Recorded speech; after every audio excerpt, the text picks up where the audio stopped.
Today we're going to be talking about the reading paper. Now, for your trial exam and your HSC exam, you have two papers. Paper 1 is on text and human experiences, and paper 2 is on your modules. In paper 1, you have two sections. You have a reading section and the essay on text and human experiences for 1984 only. All right? The reading paper is usually what we would call a discriminator, okay? Because there are questions within the reading paper that are common from advanced and standard and ELAD and studies, and so those questions are designed to discriminate between, you know, how the advanced students are doing and how the standard students are doing, etc. The complexities of that you don't need to worry about, but the reading paper, I think, is one of the most crucial elements that really do make or break strong results for the trial, because you can't really prepare for it. The reading paper is assessing all of your knowledge, skills and understanding from English from the last 6 years essentially. All right, so can you look at a cold, unseen text and can you make meaning out of that and respond to a question? It is also probably the most challenging section for a lot of students because it requires you to think on the fly, and you girls don't really like doing that very much. So some of you do struggle. So this is my suggested strategy for approaching the reading paper. The first is read the questions first. The biggest mistake that students make is that they read the texts and then they read the questions. You only have 10 minutes reading time. That is not much. Very, very rarely are you given a visual text where you can just glance at it and glean a small amount of information and move on. The majority of texts are written and they're long. So you need to be a quick reader and you need to be reading specifically for something. So read the questions first, and it's important for you to note the directive, discuss, what extent, compare, explain, whatever, and the mark value. So you know what you need to be looking for. Because if you have a 7-mark question on one text, you need to be looking for a lot of detail in that text. So it's really important that you are paying attention to that directive and mark value. Then read the texts. And keep referring back to the questions if you can. All right? So you read the questions and be like, right, text 1 requires me to look for these things. I'm going to read text 1. And so you go through that. And then go back to question 2. All right, what is question 2 going to look for? Right, I'm going to look at this question. So keep going back and forth. So you're starting to build those connections between the texts and the questions. Then once your writing time begins, you need to be practicing with the clock.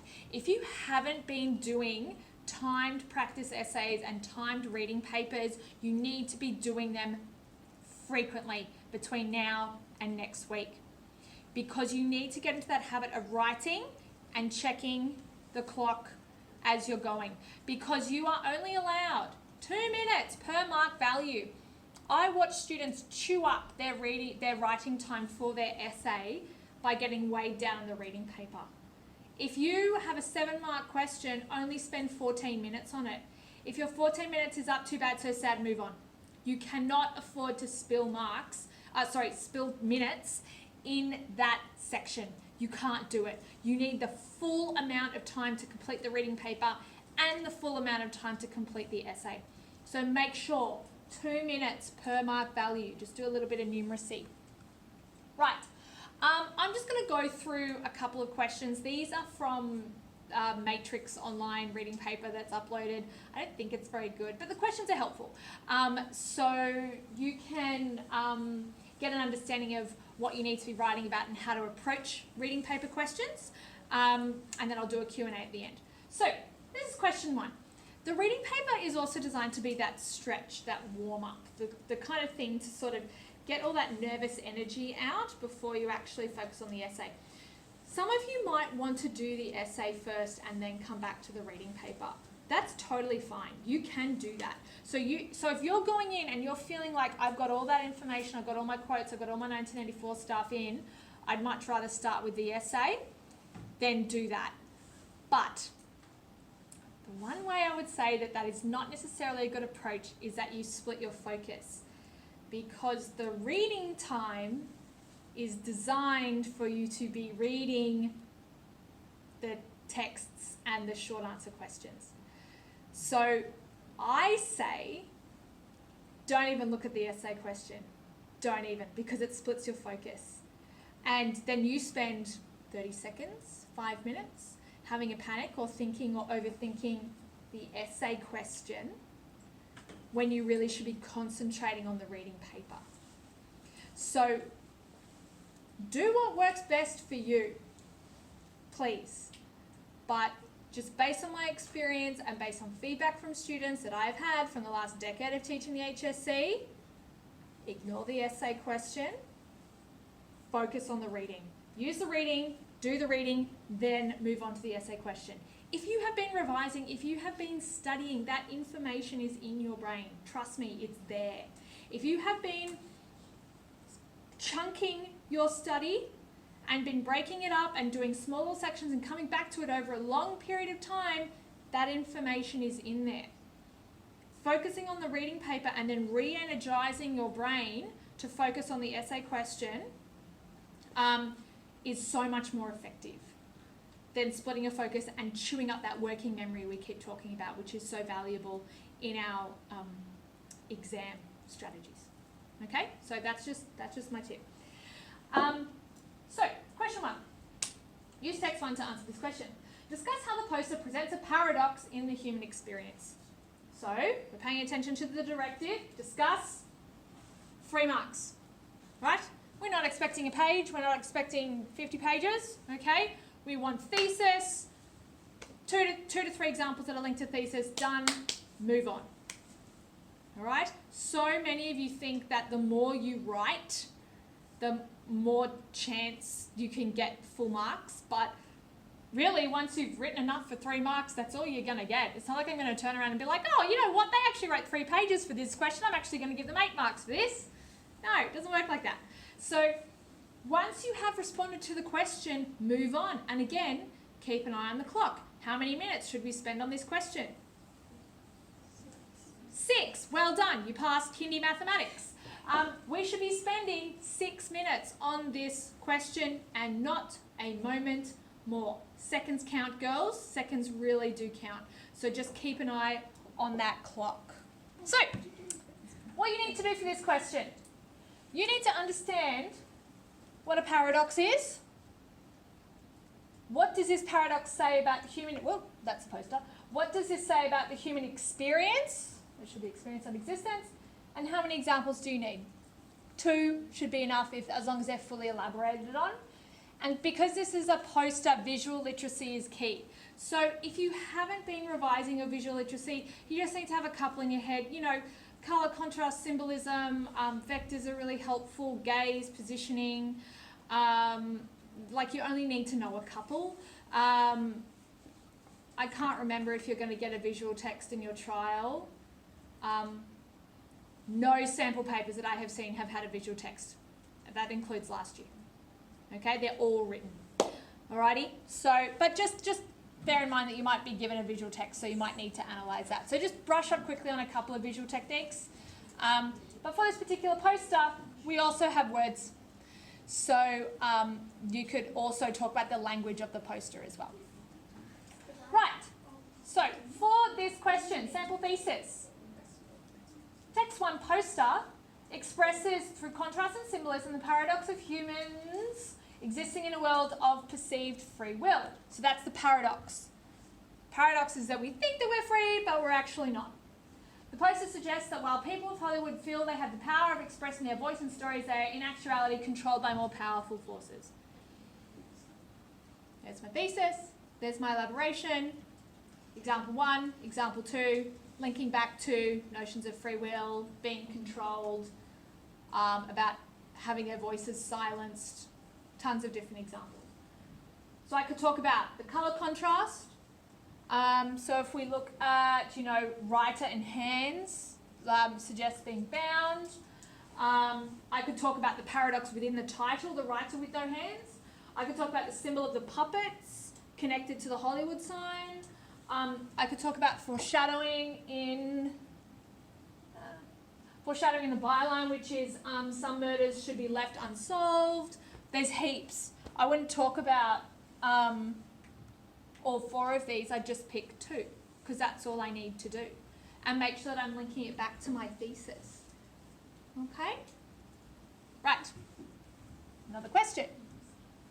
Explain how text 2 explores the persona's personal experience of frustration. Again, 3 marks. Thesis, couple of examples linked to thesis. Now, for this question, explores experience. Explore. Okay, so there could be a few different avenues. This means there might be multiple moments in this experience. All right, so you need to unpack that a little bit. Read the question holistically. Consider every single word and what that means. And then what does it say about frustration? Elaborate for me. Remember in our previous little chat about thesis questions, a lot of the time the question presents a thesis itself. All right, in this particular question, that's not necessarily true. It's asking you to clarify what experience of frustration is explored. And this, I see this all the time. The second I read that, I was like, right, you're going to get 1. Maybe 2 if your examples are good, out of 3.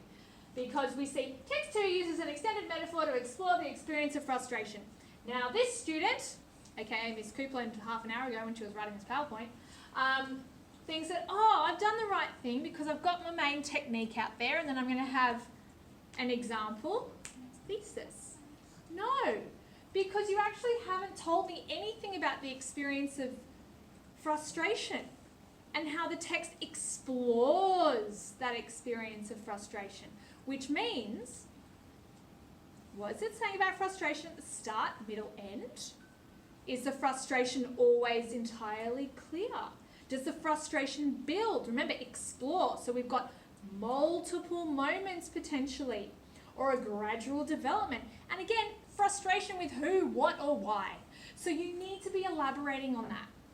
So in the same way in the previous question, I brought in the technique, which again you can do, you don't have to do, that's just my style.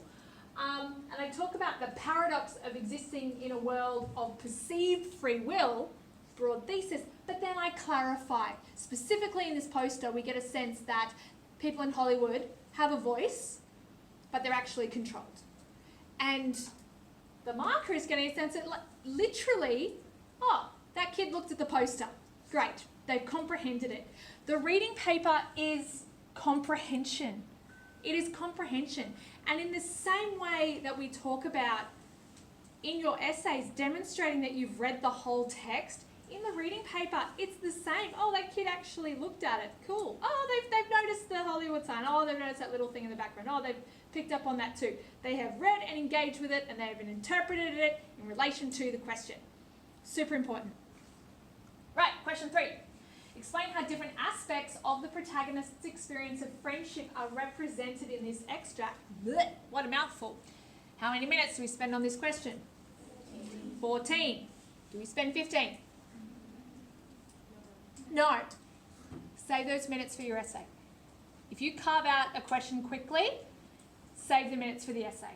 Right, so for this question, different aspects. I hate this word. I hate it so much. Aspects. I might even add that to the banned list as well. Multiple aspects of the text, such as multiple aspects of the human experience. Care to elaborate? Right? You're going to use it. Make sure in the next sentence you tell me specifically what aspects you are talking about. I hate that bloody word. I hate it. Okay, what aspects of friendship? The challenges of making new friends. How friendships change over time. How power dynamics in friendships shift. How friendships disintegrate. What? Okay? Tell me what aspects of friendship. Now, this is a sneaky word in this question. Aspects of protagonist's experience of friendship are represented in the extract. Now, just as a little hint, representation, and because this is a written text, generally suggests figurative devices. So when you read the question, you're like, right, representation. So thinking figurative representation of friendship, that's what I'm looking for my examples. I'm looking for figurative devices in that text. Okay, so that's why reading the question is really important beforehand. Because for this particular question, the text is very long. It's like a page and a half extract from a biography, I think. And so, like, it's quite dense to read, but if you already know what you're looking for, it's going to make it so much easier. Because this is a big mark question, you sort of need to reconsider your structure. So for the 3-mark question, just one bulk body of text. All right, all you naughty kids out there that start a new line for a paragraph that Miss Cooper wants to bop you on the head for, don't do that. One body of text. But for this one, you need a little bit more elaboration. So connectives are really important to transition between your ideas. If you are shifting, particularly in the next question where it's a compare question, connectives are really crucial. Again, markers are reading these questions very, very quickly. All right? So you need to be signaling to your reader through connectives, through punctuation, through the language of the question, through simple things like quotation marks, that you're engaging with the question, that you're providing examples, and that you're providing a synthesized analysis. So, different aspects of protagonist's experience of friendship. So, here's one experience of friendship, and then later in the extract we see that transform into this. So, your thesis sort of needs to have, because we're aspects, different aspects, plural, you need to be thinking that your thesis kind of needs to have 2 components to it. So as far as the structure goes, I would say an introduction, which would essentially be about that long. So enough time to get your ideas out and to just elaborate a little bit on what your thesis is, a couple of sentences. And then 2 short body paragraphs. So one idea, one either rich example dealt with twice, or 2 shorter examples dealt with individually. So paragraph, and then a brief little summary at the end. Okay? For that particular question. And again, make sure that you're transitioning between your ideas using those connectives too. Question 4, same thing, but this one requires you to bring some texts together.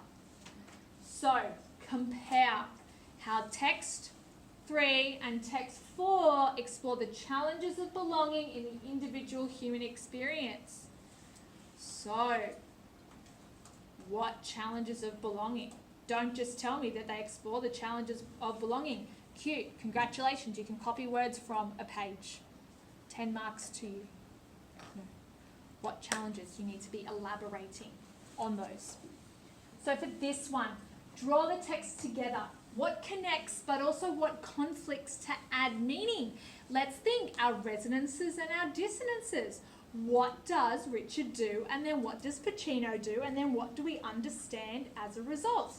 Same goes here. What does text 3 do? What does text 4 do? Text 3 does this, whereas text 4 does this. Okay? Text 3 does this. However, text 4 takes a different perspective and does this.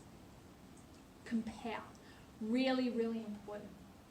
What are the challenges of belonging? Be specific. Again, think about that larger mark structure and transition between your ideas. For 5 and 6 mark questions, you're usually fine with a full body paragraph for that one big chunk. And again, we're not going to be splitting hairs, but if you're starting new lines all over the place and you're confusing me by thinking, wait, we started a new line, but we're still talking about the previous idea, I'm confused.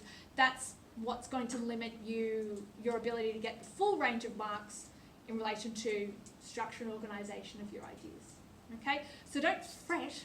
We're like, Miss Goodwin said for the 7-mark question we have to have an intro, body and conclusion.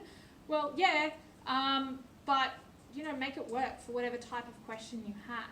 For the compare one, it's probably a good idea to be like, here's a section on text 3 and here's a section on text 4. Okay? Or you could do 2 blended paragraphs. It's up to you. Here's a thesis. Text 3 does it this way. Text 4 does it this way. Here's another thesis. Text 3 does it this way.